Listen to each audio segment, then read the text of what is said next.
4, 3, 2, 1. We're live, everybody. This is 2OF Entertainment.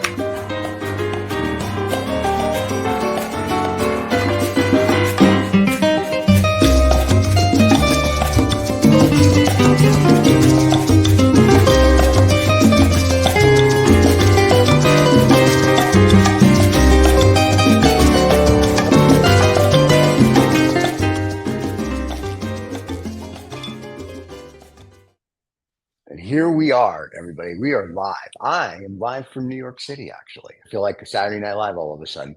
So, and we were just talking about that. It's early in the morning in New York and no cigars and no scotch for me. So, because apparently it's frowned upon to smoke cigars and drink scotch at 6 o'clock in the morning in your hotel room. So go figure. We'll work out a solution to that. At least I can smoke. How is everyone? Everyone's doing well. Everyone's doing well, but the nice thing is, I was gifted this from not Monte Cristo, but someone gave me this as a gift. So I'm going to try these next week on there. The Monte Cristo is stock. Yeah, a New World cigar. So we'll see how it goes. So hopefully those will be good. I am smoking the Punch. Ooh, I love Punch 8, which I picked up yesterday evening at number 6 Cavendish in London. You can see it says Havana, Cuba. This is by La Casa del Habanos, and sort of mixed words about this one, but I wanted to try it. I mean, at some stage, you got a rating of 90 out of 100 by Cigar Aficionado magazine. There's got to be something in it. And I thought, going on with this Cuban theme, bring out a nice cigar. I think it's a nice cigar. I just had a dry draw on it. It's flavorsome. This is the one I'm smoking today. All right, very nice. I like it. All right, and I wish I could join you, or at least be drinking. So I can't do either. So I'll just have to shoot with a Coke. A Coke. Okay, I'll live vicariously through you this morning. So to this week, we discussed, or we're going to discuss. Well, one, we have a couple of surprises coming up in the next few weeks. We have a new opening coming with voiceovers and whatnot from production value going up. Our production value has gone up. We're in the big league. And then for the people that missed it on YouTube and on our Instagram account, there is me at the Davidoff Williamsburg Cigar Lounge. I love that. You sent me over that video. Yep. I loved it. I posted it on my Instagram. People have been asking, where are you, Reza? Where are you? This is Dr. Steven Seagal, and he's roaming around New York. Yep. He's doing his thing. He's attacking the lounges. Very cool. I like that. Send me more. Every time send me one of those. If anyone else in the lounge, send it to me on my Instagram. It's there. It's down there somewhere. Send it to me on my Instagram. Yep. And we'll do, the Cigar. We went in there and it was Monday night and the Knicks were playing the Pacers, which they won, thank God. But it was packed and I was laughing. And the gentleman's name at the Cigar Lounge that runs it is a guy named Herman. A gentleman. He says there's one. He was like, there's no chairs left. And there was a group of us. He says, there's one chair. And I was like, oh. And everyone's like, well, you can't stand. So it's like, well, we're going to take turns. So I was like, no, never mind. And it's BYOB, but it was good to find a liquor store across the street, but it would do me no good. So, and then every night we've been in New York, it's the Rangers, the Islanders, or the Knicks playing. So because of that, if you don't get there like at 2 p.m, you don't get a seat. And my meetings are running until 10 o'clock at night. So not going to happen, unfortunately. So next time Davidoff, we will be there. So by the way, I like, and I said this to you in the green room, I like your shirt suit combination. I like this lilac shirt going on, which there's a foreboding in the air. There's a clue to one of my characters in the shirt that you're wearing. Really? I don't know how you do. There actually might be some synergy between you and I, other than on this YouTube thing. I think we've got similar kind of ideas or similar frequencies that oscillate around. But I'm looking forward to this one because movies are my thing, and I've got this thing about picking the topic for the next time, and this time it had to be movie characters. Okay. Let's see. But what was funny is I told you before we came on air, I had mine. The second week, I literally pulled out a pad and went boom, boom, boom, boom, done. Like I knew exactly who I wanted to be, and there's a list. Gut feeling kind of person, aren't you? Is that your gut feeling is always right? Yeah, And, I'm like, these are the take that. guys. And then I made honorable mentions, but I was like, no, these are the guys I'd want to have like cigars and scotch. And these are the type of guys you have cigars and scotch with. Like they're like, man, they're as one of my friend's wives would say, because she looks at me and she's like, he smokes cigars, he drinks scotch, he doesn't give a flying, you know what? That's a That's the man's impression people man. are left with. That's what they think. They think, Yeah.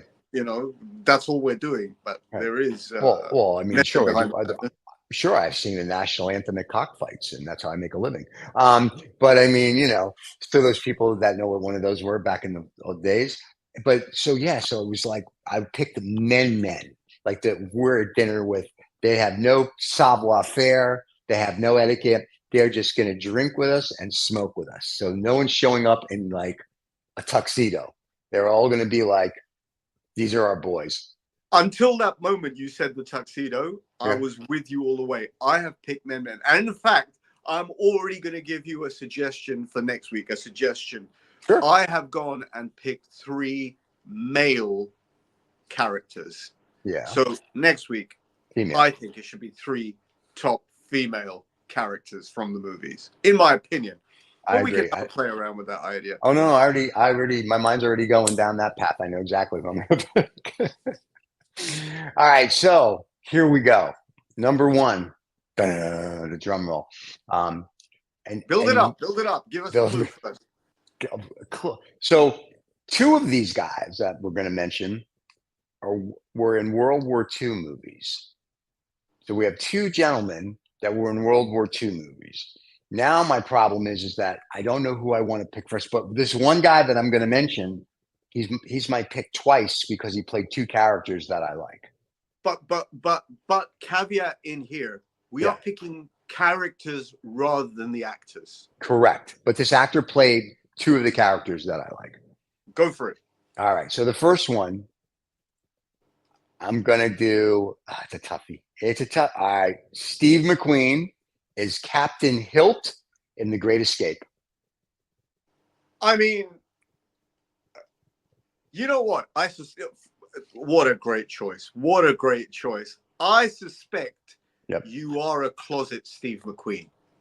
Maybe. You've got that thing about your persona, about wanting to be right out there and who damn cares and all that kind of. That's what you've got. You've got that attitude. And Steve McQueen is a personification of that. And what is the best moment for you in The Great Escape?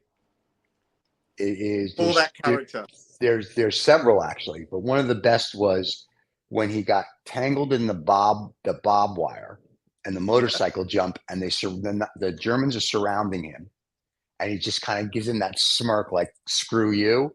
Tenacious attitude. And at the end of the movie, where they lock him in the cooler, and he just takes the ball and he's hitting against the wall. I'm like, oh my God.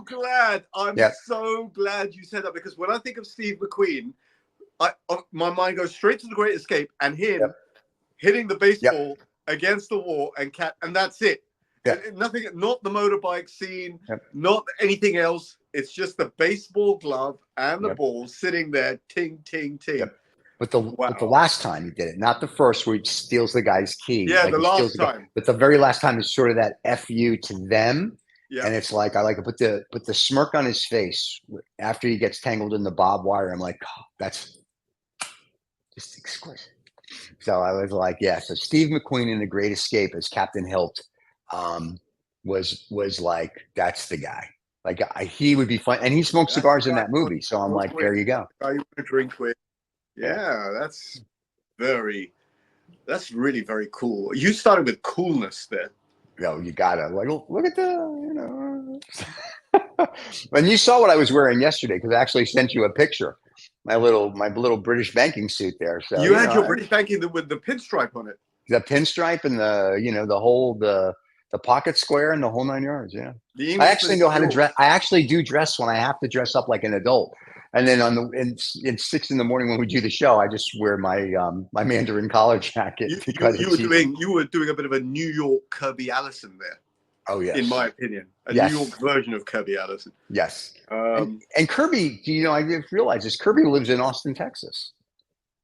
We're like almost neighbors. say hi. Yeah, he should stop by. I think actually, I think last week, Yeah. or maybe even right now, he's in London. Oh, very nice.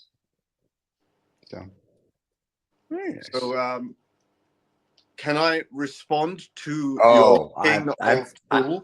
I am so looking forward to this because your guys are going to be a whole different category. You know my favorite movie genre? Not sure. Is it not do. sci-fi? No. Oh, yes, I know you. Oh, sorry. Yes, it's the 1930, 1940, the black and white Sam Spade type movies. Yes, I do. And there is my leading character, Sam Spade. Of course. I couldn't go anywhere else. Right. Other than that, cool cat, Yep. Sam Spade. Yep. A man's man. Yes. From the 1930s, 40s. Yeah. I had to say this, probably someone that Steve McQueen thought was the king of cool. Yes. Yes. Possibly. But there is no way I was going to go anywhere other than Sam Spade. I thought of my favorite. So for my opening gambit, I wanted someone from the film noir genre. Right. I thought about Harry Lime out of The Third Man, played by Orson Welles. I thought of I thought of another character. I thought of Orson Welles playing what is the and my mind has gone blank. The most famous movie of all time, and my mind has gone blank. Rosebud? Citizen Kane? Citizen Kane. Oh my God, that was really a brain explosion moment. But no, I had to come back to Sam Spade. Sam Spade's just cool. And Sam Spade is tenacious. He's the type of person you want to have a drink with, you want to smoke a cigar with, and I can imagine him doing so. Yeah, no, that's just like, he has a savoir-faire. You know what I mean? He's got like that Frank Sinatra, Frank Sinatra played in Ocean's 11 with the Joey Bishop and all those guys. He has got that kind of savoir-faire of a Frank Sinatra. And that's why I wore black and white today. This black and white tribute is to film noir. Very nice. So I thought, something that might have some harmony with it. But I was very excited about. I think when I even asked about the topic last week, the only person that did come to mind was Sam Spade. Sam Spade had to be. Okay. So I'm going to have a little bit of an underlying theme as well. Apart from the movie character, I'll have an underlying theme. Let's see where it goes. All right. Well, so far it's an interesting dinner. So we've got Hilt from The Great Escape and Sam Spade. So this is an interesting dinner so far. Two cool cats. Very cool. Very cool. So the next one, this guy is gruff. This guy is a legend. And it's not Winston Churchill because he was a real person. But the guy, I'm going to tell the actor and see if we can get to the movie. But this guy played an SOB. And I saw this movie when I think I was 10 years old. And I was like, I love this guy. And this character is played by George C. Scott. And he only, in my opinion, George C. Scott only had one great role. I know he's a great actor, but in my opinion, he had one great role. And that was... He's memorable in two movies for me. I'll say the movies. You tell me if it... So one is Scrooge, Christmas Carol. Okay. He played Ebenezer Scrooge. Yeah, the other one was a newer version of 12 Angry Men. Okay, yeah, I've seen that. And so for me, neither. The best role I think he ever played was Patton. Yes, he did. Oh my goodness! That I want that guy. Oh, I want that guy. That's what he's known for. Yeah. Why did I skip out on that? Yeah. I want that character because I want the cigar smoking, Scotch drinking, shooting at German planes with your 6-shooter. I mean, I want just the stories he would tell. And if you had Hilt, that's a World War II.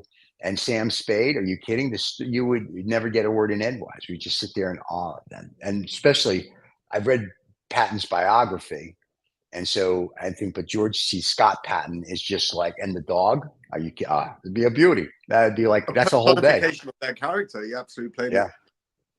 down to That the was a hilt. good. He did really well, slapping that soldier, the whole nine It's yards. an interesting one. A military man. Well, actually, even Steve McQueen's character, a military man. So you've got a bit of a military theme going on. I wonder if it's going to last to the end of the show. We'll see. Now that's a forceful character. Yep. To respond to such a forceful personality, Right. I'm going to have to go in a different direction. Oh, I'm going to have to bring something mischievous, evil, charming, hypnotic to the table. And your shirt is the type of shirt he wore. Really? Well, see, the problem with you, and I mean this in a good way, is you pick movies from like 1903 to today. So I have to try to figure out who would wear a shirt like this. And then I'm like, I have no clue. There is a character that is known for wearing colorful clothing, but especially the color purple. Yeah, see, Prince is the only one that comes to mind, unfortunately. I don't know. I wouldn't know the character, I don't think. I'm going to hear it and go, I should have known it.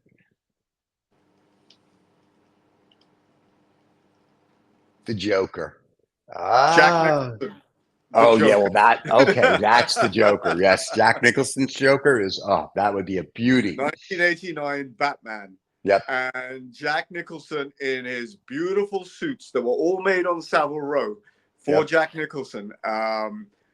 As the Joker sitting at the table, what a character. I mean, almost dominate the table, but with the craziness and the hilarity, but the real sort of like, there's a ruthless human being sitting at this table.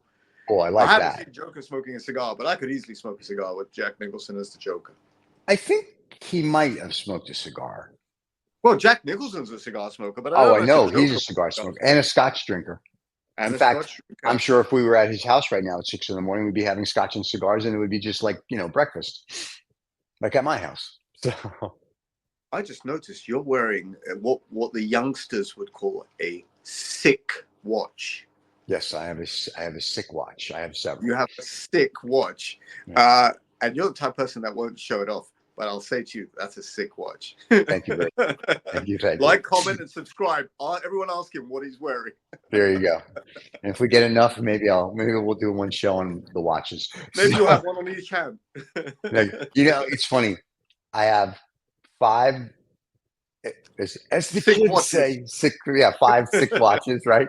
And one of them there's 2 of them that, like, when you wear it, they're FU watches. Like, you walk in and people are like, and I only wear them in Dubai only because the deal is done when they see your wrists. It's right. And when and it's funny, when I was in the hotel, one of the bellmen, and every hotel and every people looked at it, and he looked at me, and he looked at the thing, he looked at me, and he was like, thank you. And I was like, for what?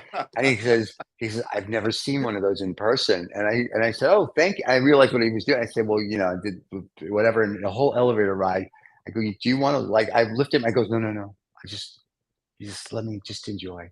And then a Russian got on at the next floor, and he was just enjoying that moment. And then the Russian guy got on the elevator, and on our way down, he said, the Russian guy, is that a so-and-so? And I went, yeah. He goes, I've never seen one of those. And I was like, and you could just, the bellman's like this little smirk on his phone, like, I saw it first, it's like, and then every time I'm in Dubai, I get compliments on the 2 watches that I bring, but I only wear them in Dubai because it's the only safe country in the world. Other than that, they sit in a vault. Other than you sitting in your hotel room, locked, secure. Right. Well, in Dubai, you're not worried. I could leave one of those watches on a table at the mall, and I'd come back, it'd still be there. In America, it stays as I was watching a guy called Producer Michael, as he put it. He says all his watches are locked in the safety deposit box at the vault in the bank. I'm like, yeah, dude, I know that feeling. We do the same thing. We're good. So, but yeah, I mean, it's very nice. Yeah, I wear this one actually every time we do the show. I think it's the only time you noticed it is because I'm wearing a suit. Yeah, it sets the suit off nicely. Honestly, that shirt and suit combination is a very sort of snappy New York kind of look, especially with the waistcoat. You've got the kind of the shawl wrap waistcoat, double-breasted waistcoat. Yeah, very nice. Very Yeah, nice. You're doing a big deal today. I do. This whole week is we have a big deal, so I have to actually. As one of my partners said, you have to do your real job this week. I'm like, I know. So I'm doing my real job. So. Part 3. Oh yeah, but you have to. Oh, that's right. So we have the Joker, we have Sam Spade, we have Patton, and we have Captain Hilt. So I had some honorable mentions, but not like I had Robin Williams' character from The Birdcage, Nathan Lane's character from The Birdcage, because they both remind me of two uncles that I had here in New You've York. mentioned these uncles before, the married Right. couple. Yep, the married couple, and they were great, and I just would love them. And I see Nathan Lane in The Birdcage, and I'm like, you literally remind me of them, because Nathan Lane's hilarious, yeah. and the best part, and I said this to a friend of mine, and he agreed because he knew them. I said Nathan Lane is more manly than they were. He goes in Birdcage. He goes, "Yep, that is very true," and it's just very flamboyant. So that would be an honorable mention. The only reason I didn't put him actually at the dinner table because I feared we would just get yelled at with this cigar and Scotch. It'd be like you're drinking too much or smoke. It'd be like being with my mother or grandmother, and I was like, yeah, I have enough Jewish guilt. But Robin Williams, I thought would be interesting. But still, But which Robin Williams character? The one I would have done the one from The Birdcage as well. Oh, because right. I thought that was one of his. Listen, all his movies were great, but it was sort of like I thought about that. I'm like, no, I think for this one, I'm gonna go for like just manly men. Not saying that Robin Williams personally wasn't. I'm just saying the characters that I've seen. I wanted like a manly boom. Like I looked at some of the characters from Al Pacino, and I looked at some of the characters from Gene Hackman. I looked at everybody, George Clooney, and the newer Ocean's 11. I was like, that's kind of a savoir-faire kind of guy. I'm like, but no, we need that. Again, I thought about John Wayne from True Grit, right? I'm like, we need no, we need a 1969, 1968 ball buster who drives like a mother, you know what? And it would be Steve McQueen as Bullet in the movie Bullet, as Detective Bullet. Remember You Bullet? just now mentioned one of my honorable mentions would be Lieutenant Frank Slade, that played by Al Pacino, the blind Yes. the blind guy in Scent of a Woman. But Scent of a anyway, Woman. for me, you could pick any Al Pacino character. Yep. Dog Day Afternoon. Tony Montana, Yeah. Dog Day Afternoon. I can't remember the name of the character in Dog Day Afternoon, but Tony Montana, Right. Serpico. Yep. The list is endless. Al Pacino plays characters. And then another honorable mention I would have had would be The Man with No Name, Clint Eastwood, through a series of movies. That would be, very iconic actors. I would have had difficulty choosing an Arnold Schwarzenegger character because actually I prefer Arnold Schwarzenegger rather than the character. I agree. Right. But I would have picked. So, and the other character I vacillated with before I picked Bullet from the 60s, because I thought he also had the cool car and he could drive us wherever we needed to go. I was going to do Rodney Dangerfield from Caddyshack, that character. I was like, are you kidding? That would be like the funniest dinner. And then I was like, no, I think we need to just be a little more, whatever. And I just kept going through more characters. And I said, no, 2 Steve McQueen's, Bullet and Hilt, and George C. Scott as Patton. I'm thinking that is a very interesting dinner. And then with the Joker and Sam Spade, these guys all fit within that. Because I think the Joker is just as much, and Jack Nicholson's Joker would be just as much as awe of everybody than if we had like Rodney Dangerfield's character or Bill Murray from The Man Who Knew Too Little, which was funny movie. I haven't seen this movie. I've been working, I've never got around to it. It's I think that, and Bill, if you're listening, I think that The Man Who Knew Too Little is probably, in my opinion means nothing, one of Bill Murray's best films. I have to see it. It's just, it's a funny movie. Yeah. Before I forget, and since you're sitting in New York. Sure. Tootsie. Dustin Hoffman as Dustin Tootsie. Hoffman. There you go. That would be, because you mentioned Bill Murray, because Bill Murray is the sort of the unmentioned actor in Tootsie, because he's Dustin Hoffman's flatmate and he doesn't get enough billing in that. But Dustin Hoffman as Tootsie, wow, what a character to have him sitting there as Tootsie in character. You know what I mean? That would So be cool. honorable mentions. Well, there's tons. Like you have Eddie Murphy and Coming to America, like the Prince. That he would just be funny because he's so naive. So I That's was right. like, that would be so. I kept going through all this stuff, but I'm like, but who do I really? And I thought about Alfred Hitchcock because he's cameoed in all his movies. But I'm like, you theoretically, he's on another 50 lists that we were going to Not have. known So as a I'm like, character. Not known as a right. character. So I was like, and I've read his biography, and I would have loved to meet him when he was alive. He literally painted his house blue for a dinner party once and served blue food. Really? Yeah. He was wild. He invited the neighbor over once, a lady, at this big dinner party, and he put the lady at the head of the table. No one knew who she was. He just did stuff that was just a lark. And then he did that. You heard, and Mel Brooks has lots of honorable mentions, but did you ever hear the Mel Brooks Alfred Hitchcock story? No. Oh, this is my I'm about favorite. to. You're about to. And Mel, if you're listening, you can come on and tell it better. That's fine. If I tell it wrong, this is what I remember. So Mel Brooks had just done um, High Anxiety. And so Hitchcock, or Hitch as they called him, took him to dinner because he really liked the movie. It was basically a homage to Alfred Hitchcock. So Mel Brooks says, they start with 6 shrimp for hors d'oeuvres. They start with a salad. He's got like a steak or a fish, and he has a little sorbet. This is what they both eat. And then Hitchcock, he says, pulls out his cigar case. This is in the good old days when you could smoke in restaurants. Cigar case, and George, the maitre d', runs over to light his cigar. And just as he's about to light it, he stops and he looks at George. He says, and he puts the cigar back in the cigar case, puts it on the table, and he says, again. And I thought that was one of the coolest. And Mel Brooks says, and they brought out the shrimp and and I'm like, that to me is the definitive Alfred Hitchcock. That to me is just like, there's Alfred Hitchcock. Once again, a character that's more of a character in real life than playing a character. Correct. So he'll make another list, but that was my favorite Alfred Hitchcock story. And I read some of his biographies, and he was a fascinating guy. So he's one of those people I would have wanted to meet. But for the movies, we got the 2 Steve McQueen characters and Patton. So there you go. One more last honorable mentions is when the black and white tuxedo-ish kind of theme. Harvey Keitel as Winston Wolfe in Pulp Fiction. Oh, that's right. Winston Wolfe, who turns up, is in calm control, cleans up, gets out. Yeah. What a character. Again, man's man. Man's man. Or to counter that for fun, because you mentioned the Joker, Danny DeVito is the Penguin. Oh, damn. Come here, come here, come here, come here. Oh, look at that. There you go. Danny DeVito as the Penguin. There you go. Love it.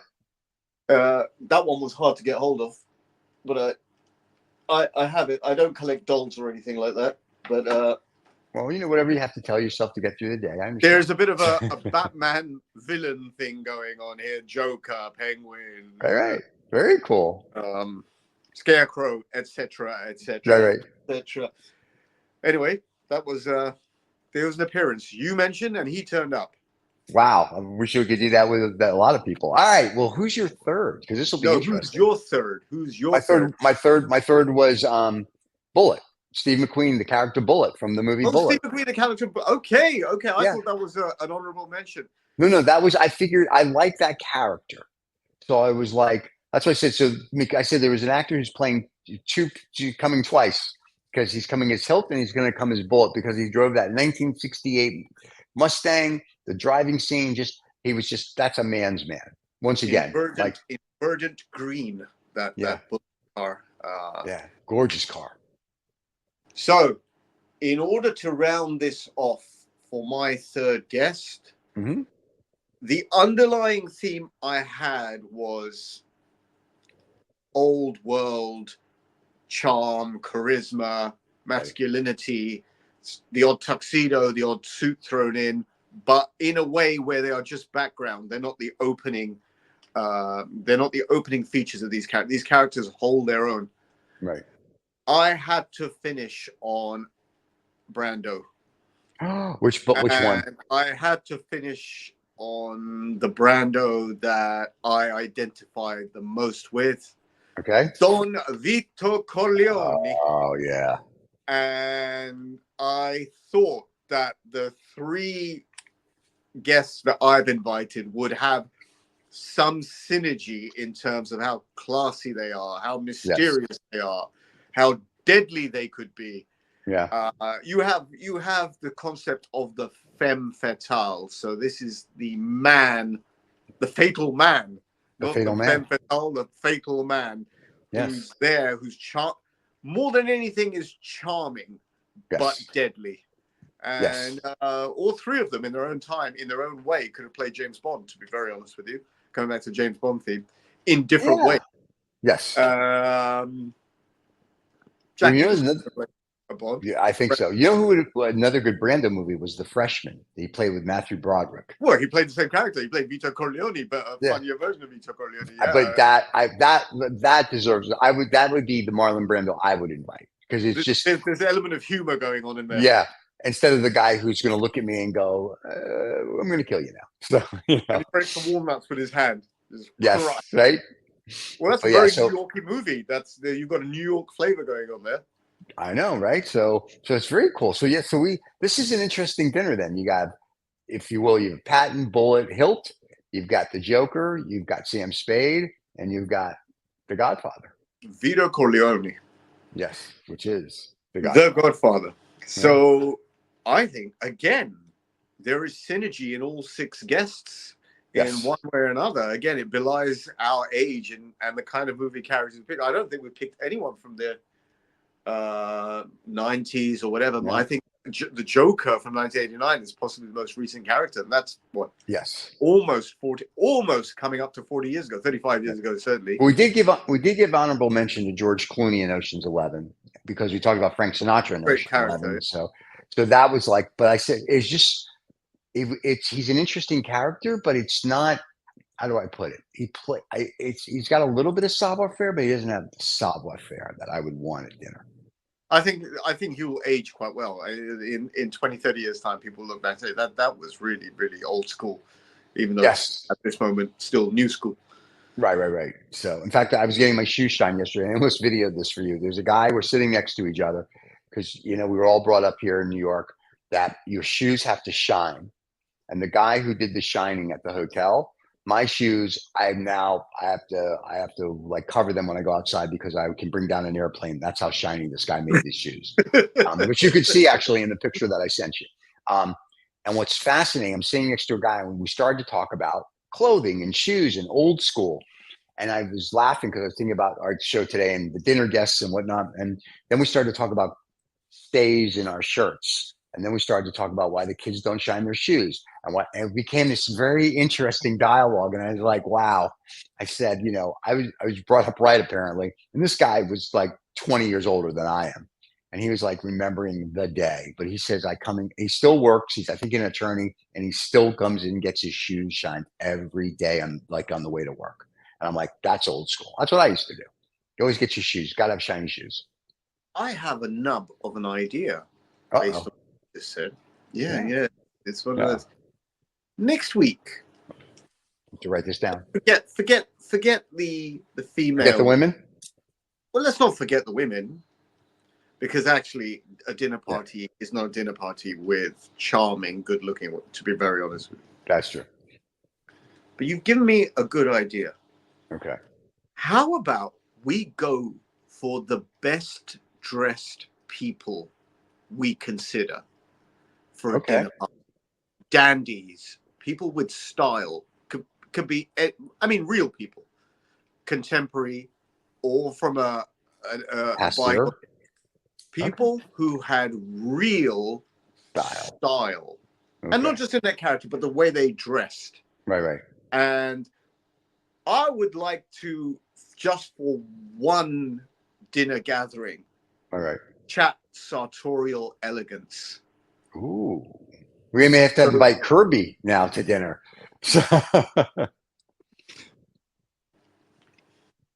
So I'm just going to click the grin on his face. Yes, we may. All right. So we have next week, we're going to do the best dressed style, elegance, but real people. This is going to be interesting. I They have a can be few in contemporary. mind. They can be from an age gone by. Oh, right, But right. people that you would invite if you wanted to have a very dandy, very well, is it the Met Gala? Has that just happened or is about to No, it happen? just happened, I think, last week. That may have been at the back of my mind. Okay. People who make an appearance. Okay. So see, because I like history, I'm going to go back. I think, and like them, my people are going to be like they dressed to the, like to the hilt, To the nines. to the nines. Yes, this is going to be a very interesting show then. So, and I'll have a cigar and scotch in hand. Thank God. So, how is your cigar, by the way? It's much better than I thought it was going to be. I had a sort of a meh kind of critique of it when I bought it. Some people are really sure about it. Some people are not very sure. Creamy, Right. mild. Okay. Not even medium. Mild. Right. Very smokable. Very afternoon smokable. Sort of, it's a cigar you can pick up the smoke, but it's got the depth of flavor and aroma. Actually, it's a really nice daytime cigar. Very nice. It's not what I would smoke at a dinner party per se. I'd like something richer than this, but it's ticking all the boxes for me. I'm getting a little bit of scent, bit of aroma, slight sweet taste, and it's being all enhanced by the Coca-Cola. I think Coca-Cola is one of the best pairings for a cigar because it kind of brings out the sugars, it brings out the flavors. I love Coca-Cola. Sort of, if I can't find anything to drink, Coca-Cola is the thing to drink. Mine Coke is it. Coke is it. I used to do Coke and cigars, not not that Coke, but Coca-Cola and cigars. I had to make sure I clarified. So I used to do Coca-Cola, because with you we need clarification. Yes, because I have that persona apparently. So. That's right. But yeah, so I used to do that, and then I got with the Scotch. I was like, Scotch is good, and if I don't have Scotch, then I do like cran grape, because cran grape is like Coke. It brings out all the flavors. Yeah. So actually, someone said to me the other day, they said, I saw your show, and they said, I saw you finished your Scotch, and I was like, yep. And then they said, you drank wine? I said, no, that's cran grape. I said, because I pour a very healthy pour, and I said, and by the time we start recording, I've already had some of the healthy pour. So you guys are seeing the end of the pour. No one's seeing like the beginning of the pour. And, and we light our cigars right before the show starts. Sometimes because the cigars are huge, and sometimes just because you guys don't want to see us go. So it's one of those type of things, That would be a different kind of show. That would be a proper cigar. That's right. It's a different show. This is sort of an incidental. This is a show about when 2, 3, 4 people smoke a cigar, the kind of crap that they talk with each other. That's true. And I was sitting yesterday evening with 3 lovely friends at number 6 Cavendish in London, just behind Oxford Street. And we were sitting there from 9 o'clock till about 11:15. And I am increasingly myself in my cigar journey, enjoying sitting with no more than 2, 3 people, to be very honest with you. Enough people where you can have a conversation, and not too many people that your own personality is kind of lost in that, because you take on a little bit of a persona when you're with many people. You kind of digress into small talk, or you break off into groups. But I really enjoyed my conversation yesterday evening. It's that wholesome talking about spitballing ideas and what makes you tick and that kind of stuff. And this is really this program is really about not the cigar, but what kind of conversation ensues when you're in a very relaxed and unarmed mode. It's a very good cigar. It's a very good disarmer of personality. We were talking about that because a bunch of people were like, "Oh, we should smoke cigars," and the guys that I'm with, unless you have a private office, we're not smoking cigars this trip. So we were talking about that, and I said the one nice thing about a cigar, and I think we've discussed it before, it doesn't matter if it's a $2 cigar or a $400 cigar or anything in between. Sorry. Right, as long as it's a Habano. But the nice thing about it is that it's the great equalizer, because it's that brotherhood of, we're smoking a cigar, we're having a dialogue, let's enjoy. And that's what people do. They enjoy having a cigar together. So, and that's why I like when I go out with people for business. I've done more business deals with a cigar and a Scotch than I've ever done any other way, because As it's they say, you everyone's get more deals relaxed. done on a drunken night out than you do sitting at the board table. Correct. And a cigar is one of those intoxicants. Let's call it an intoxicant. It's not really, but it's one of those. It's a social intoxicant in the sense you are disarmed. You are actually, without being intoxicated or inebriated, you are in a very calm, comfortable, hopefully very rational place.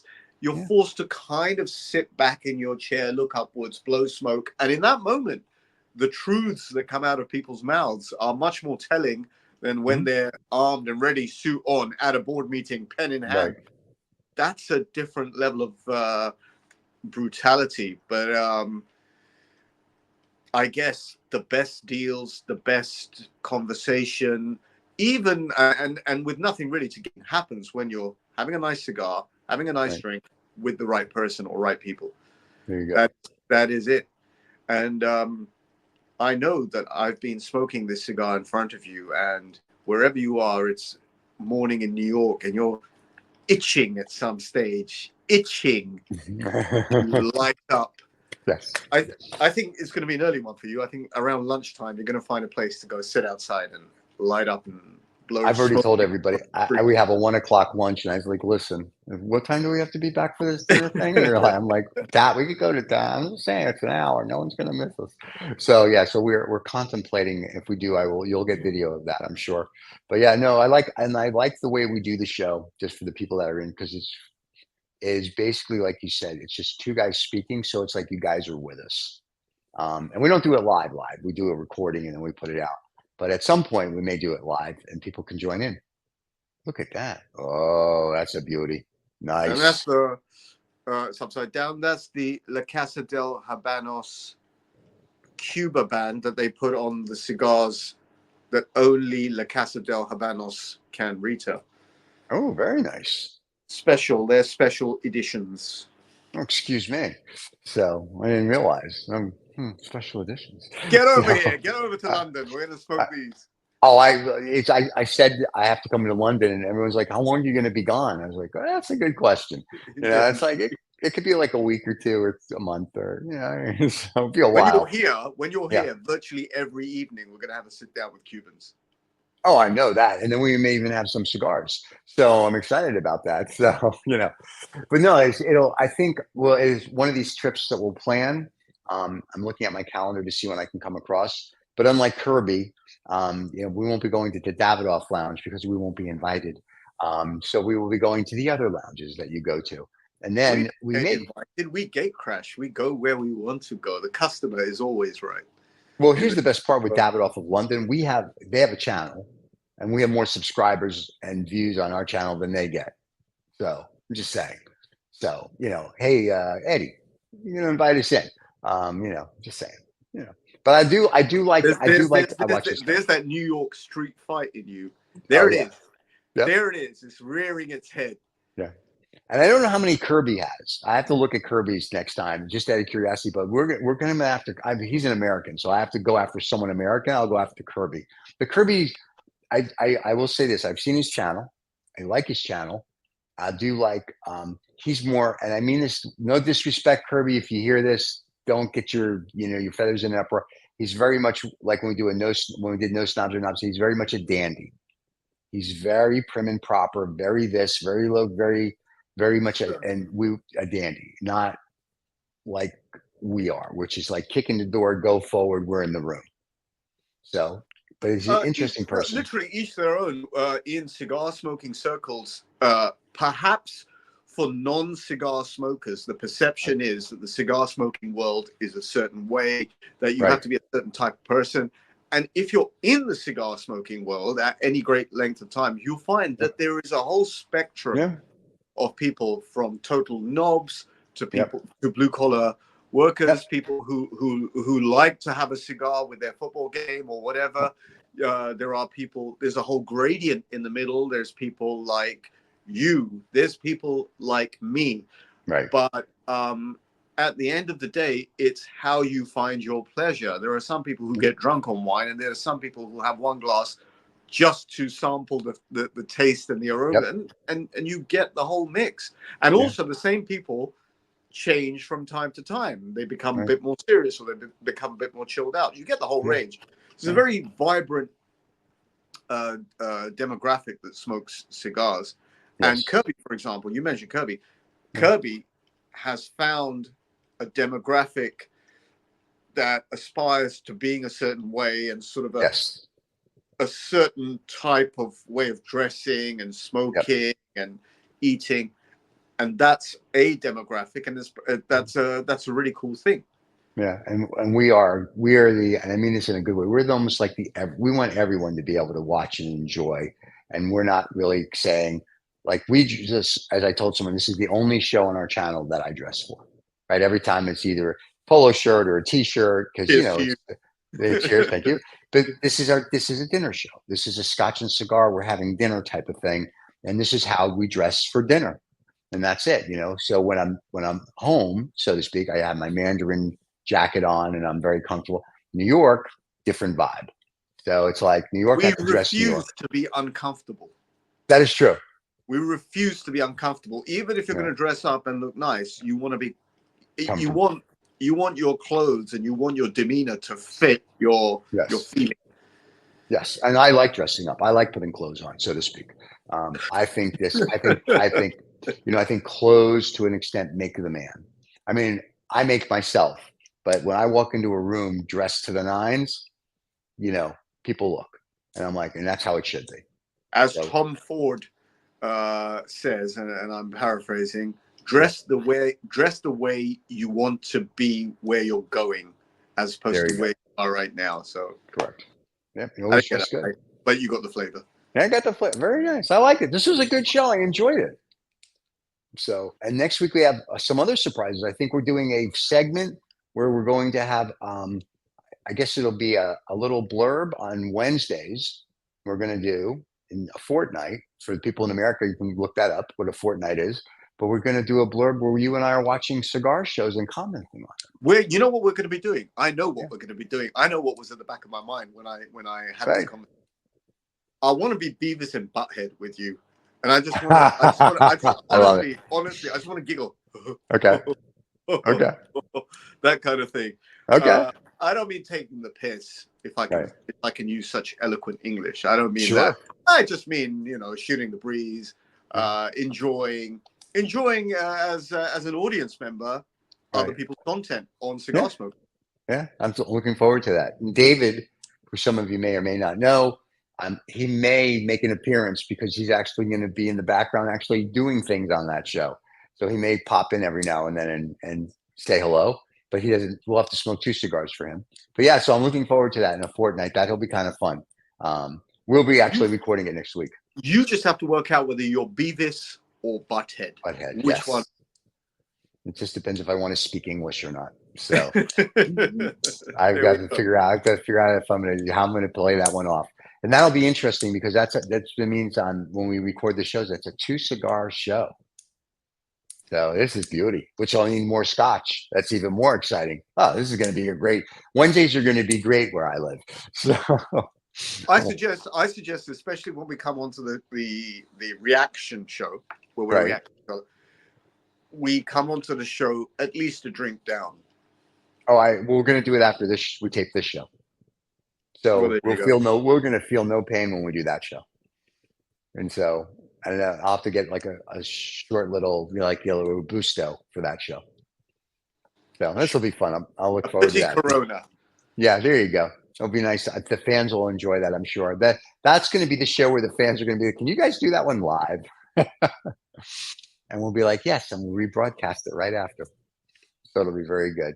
Well, May I say something? Yes, the advantages of keeping the band on. If your cigar is slightly expanding and splitting, the band will hold it together. Yes. Like a tight waistcoat that doesn't let the bulges show. Right. And for the novice cigar smokers, it is okay to leave the band on. You're not trying to show off. So, and you leave the band on until it heats up enough to where the band, like earlier, just peels right off. There we go. The glue there you just melts enough. That's right. So if it's done right, it works. If it's not done right, you'll know. But yeah, you leave the band on, people. You rip it off, because if you rip it off, you're ripping off the leaf, rip off the wrapper and the leaf. Then you're going to be all day trying to make sure it doesn't fall apart. May I say something in closing? Sure. For any of you who are watching, the millions that might be watching, there you go. If you actually like this video, like it, put down a comment, but subscribe, because that's how this one will grow. Yes. And we will do cool things for the next, hopefully several years as we do this. So, my friend, I'm going to let you go as you enjoy your little bit left of your punch. Have a wonderful week. I will see you next week. And to all our fans, don't forget, as he said, subscribe and like. You can catch the podcast on Saturday mornings. You can see us here on YouTube Saturday mornings. And on Wednesdays, in a fortnight, we will start putting up our little reaction show so you guys can get our thoughts on what we think about other people's cigar reviews. And then basically, we'll be just giggling all the way through. Basically, we'll be drunk. Curls. So it'll be fun. We're going to both be Beavis and Butthead, I think, at the time. So it'll be good. It'll be nice. Enjoy New York. Thank you, my friend. I'll send you videos if there's anything else that exciting happens. Everybody have a wonderful rest of your Saturday morning. We'll see you all later. Cheers.